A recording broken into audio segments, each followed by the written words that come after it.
Ron DeSantis is involved in a presidential campaign that is all but dead. He had a completely whacked appearance yesterday on NBC's Meet the Press. He was interviewed by Kristen Welker. I'm not going to play the entire thing. It's quite vomitous, but I'm going to play for you a really funny 50 seconds from this thing.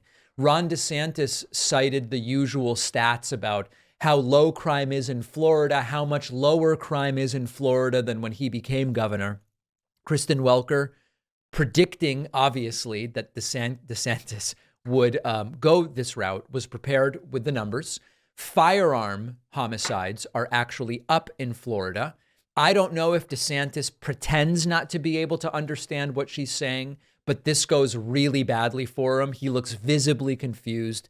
Check it out. This is basically the embodiment of the entire DeSantis candidacy. You can look, in Florida, our crime rate's at a 50-year low, and our violent crime rate's down 30% since I've been governor. So we're handling it strong.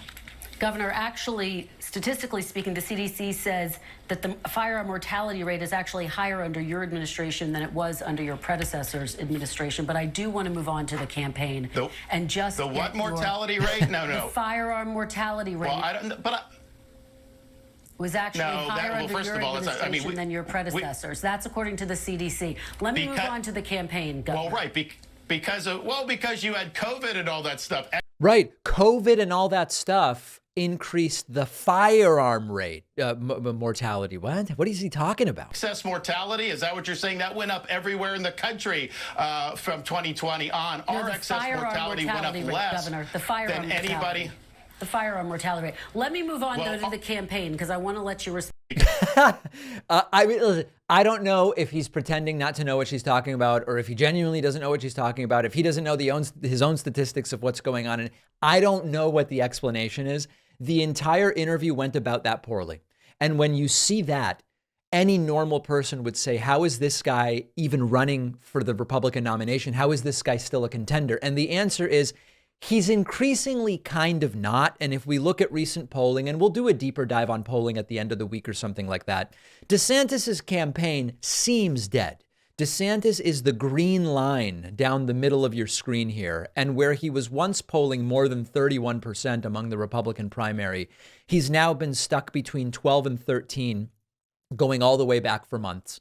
Nikki Haley continues surging. Nikki's now at 8 and DeSantis is at 12. It very well may be the case that in a month, as I said, Nikki Haley may actually be the one in second place. So the DeSantis campaign, no momentum, no charisma, no common sense, no factual basis for even saying I should be the next president of the United States. That's how poorly it's going. And he may genuinely find himself. People were talking about DeSantis pushing into first place when it was, early January. The difference between Trump and DeSantis was only about 12 or 13 points. DeSantis is now almost 50 points behind Trump and risks falling into third place. He doesn't seem to be ready to end his campaign. Mike Pence did end his campaign, and we'll talk about that later. But DeSantis may soon find himself even lower than second place. I don't see any path to this nomination for him. If you see a path for DeSantis to the nomination, I'm curious to hear what it is. Let me know.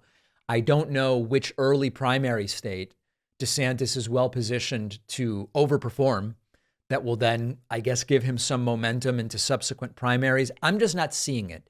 If you see it, let me know, and I'll gladly follow up about it. Let's take a very quick break, and we'll be back with so much more.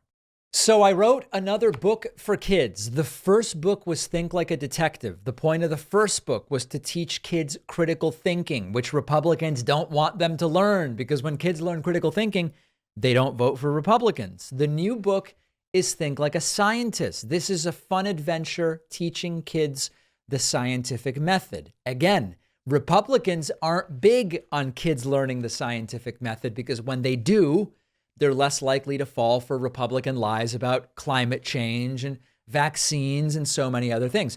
You can get the new book as well as the first one at davidpakman.com/book. This is part of the Adventures in Thinking series. Can you imagine that we're doing this? We are. davidpakman.com/book. 13,500 copies of the first book have sold.